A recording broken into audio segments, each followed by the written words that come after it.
They could look at you. Wait, you've got a Jordan Playboy. It's not just an ordinary Jordan. Come on. It's in the garage. I'll show you.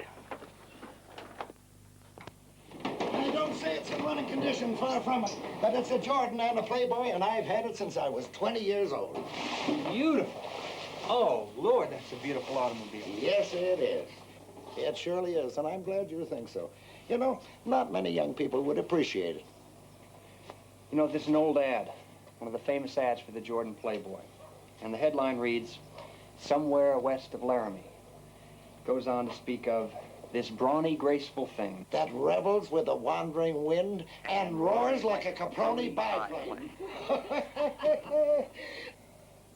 Say, listen, Frank. Do you think you could get this thing running? Oh, for sure. I restored mine completely. Well, then, I want you to have it. It's all yours. Oh, no, I can't. It's priceless. No. Now, listen to me.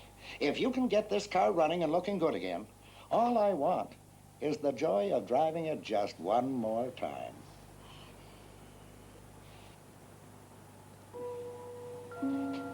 Mr. McCauley, what's the original paint job on this?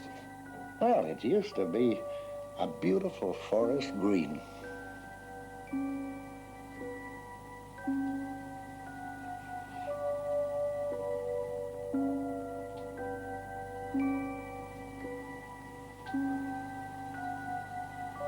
I'm sorry, I was just picturing you driving it around when the Jordan was new. A car like this must be quite a temptation to open her up now and then. Now and then. All the time. Oh, if my parents had only known. Do you know that he almost got us killed one night? Just before we were married. How? Foolishness. Just plain foolishness. We were racing a train. We were racing? It was the thing to do in those days. I don't remember being asked. We almost beat it, too. We were actually ahead of it. And then we came to the grade crossing. No gates, just the crossroad going right across the tracks. And I started to turn, and in that last instant, in the very last fraction of a second, I knew we couldn't make it. We were just too late. So, I didn't turn, and we tore along the road beside that train. The engineer leaning out of his cab, shaking his fist and cussing us out for all he was worth. Where did that happen? Just outside of town, coming home from Cresswell. Listen, did something delay you that night? I mean, just a few seconds, just long enough, so that you knew you couldn't try and cross in front of that train?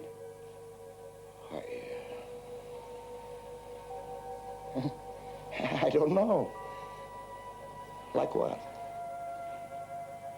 Like someone running out in front of your car and doing like this.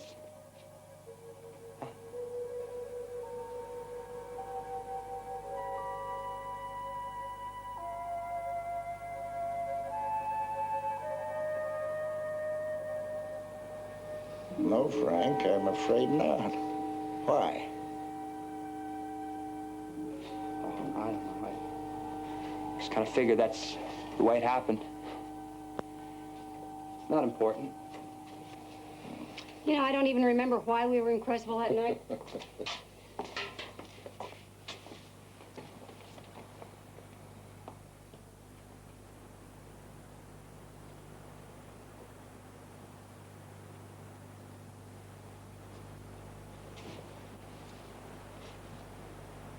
There was no question now. The license plates were identical. These are the Jordan's old plates? Yep. The first ones that she ever had. If you had been killed that night, Helen wouldn't be here.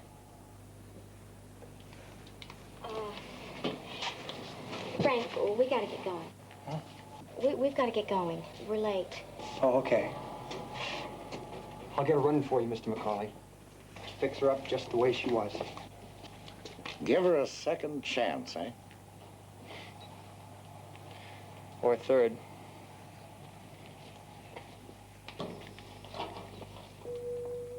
I don't believe that the Jordan Playboy is anything more than metal, glass, rubber, and paint formed into a machine.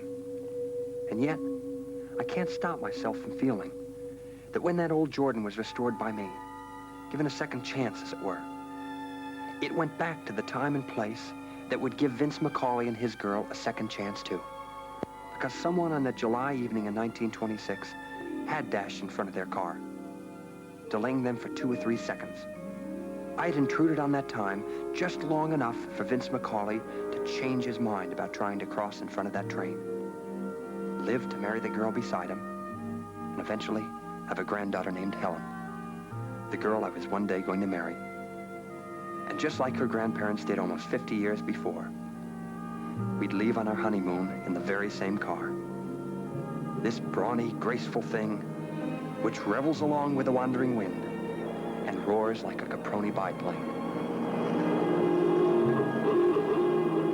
My beautiful Jordan Playboy.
It's all right.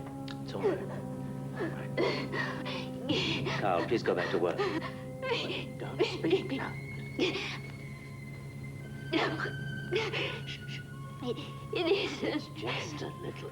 My throat. It's nothing. No, God. No. Peter. Listen to me. I'm going to die. Listen. I'm We going will not to give die. way to superstitions. I'm going to Listen die. to me. Alexis!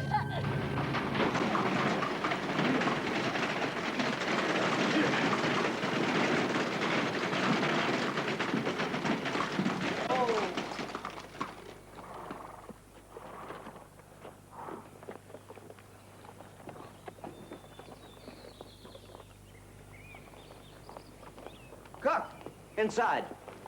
You, on your way.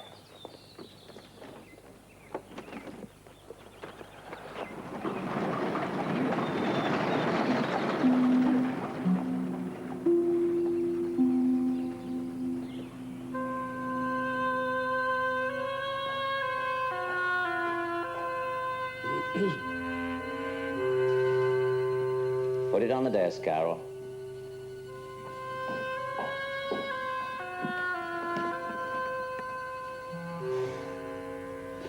It will do its work, Dr. Guria.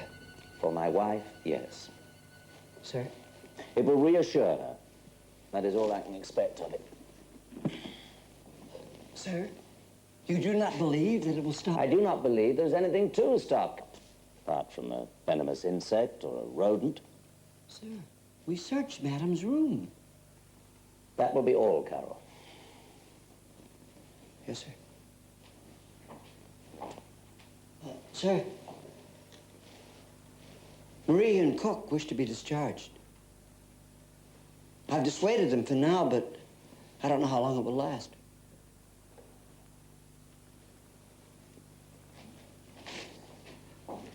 Oh, Carol. Yes, sir? Inform the servants that if they do not stop telling the townspeople what has occurred here, they will not have to seek discharge. They will be freely granted it. Yes, sir.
Michael.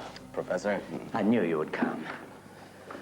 I gotta tell you how pleased I am to see you. What's wrong? Your letter only said that Alexis was not well. Let us talk in the study. I imagine you were surprised to see me answering the door. Well, I did wonder where Carl was. He's sleeping, poor fellow. He's been doing the work of 4. All the other servants have left. Why? Sit down.